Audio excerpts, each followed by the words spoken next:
GS1 standards for identifying, capturing, and sharing information about products, business locations, and more make it possible for companies to speak the same language, connect with each other, and move their business forward. Together, we're making it possible for apparel and general merchandise companies to follow their products from the source to the store and ensure that the right product is in the right place at the right time for today's consumer. After decades of using GS1 standards, the industry is leveraging this investment to yet again transform the way they do business.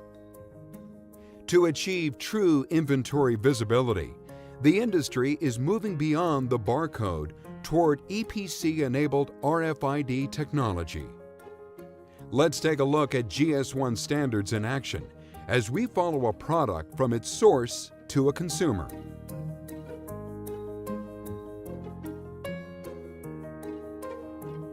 At the very start of the supply chain, global location numbers, or GLNs, identify fields and processing plants.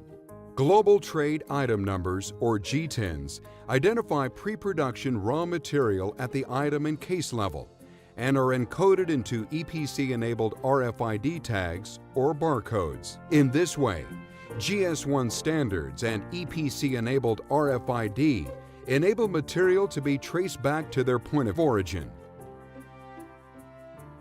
GLN identifies the location at the fabric manufacturer. Bolts of fabric are identified with GTINs encoded into EPC-enabled RFID tags or barcodes. Their movements are captured through production and shipping, and the critical information about them is shared. This allows cotton to be traced back to the field where it was harvested. The manufacturer also has a GLN, so that all the links in the supply chain are identified using the same global standard. Here, EPC-enabled RFID can be used to track work in progress. A GTIN is assigned to identify the finished product and can be encoded into an EPC tag at the item level. A GTIN and Serial Shipping Container Code, or SSCC, identifies every case and is encoded into a barcode or EPC tag, which is used to capture inventory of finished products and validate packout quantities. This decreases shipping and receiving costs, reduces errors and lowers labor expenses, results in fewer deductions and chargebacks, decreases return costs, provides better information flow to trading partners, and enables work-in-progress monitoring. When it comes to transportation, logistics, and customs, barcodes and EPC-enabled RFID tags can be scanned to ensure the accuracy of products in cases and pallets. The movement of products arriving and departing is captured as EPC physical events. This speeds up and improves customs clearance and results in labor and expense savings for both customs agencies and businesses.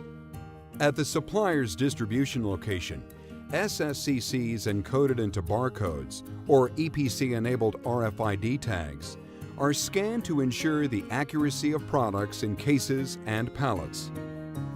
This tracks and validates shipping processes, reducing counterfeits and ensuring brand protection, provides for accurate automatic inventory counts, increases audit capability, and validates receipt of goods. At a retail distribution location, GS1 standards and EPC-enabled RFID can be used to identify, capture, and share information about items, cases, and pallets just like at the supplier. The electronic data interchange, or EDI, can be used to exchange transactional data, such as an advanced ship notice, or ASN, being sent to a retail distribution center. Using EPC-enabled RFID improves inventory labor productivity by 96%, reduces cycle count time by 96%, lowers inventory risks and costs, and enables electronic proof of delivery. This brings us to the retail store, where barcodes or EPC-enabled RFID tags are scanned to ensure the accuracy of products in cases and pallets. EPC-enabled RFID can be used for both point-of-sale and electronic article surveillance. This reduces time to locate products by 18%, raises inventory accuracy from 63% to 95%, cuts out of stocks by 50%, and increases inventory count rates from 200 to over 12,000 items per hour.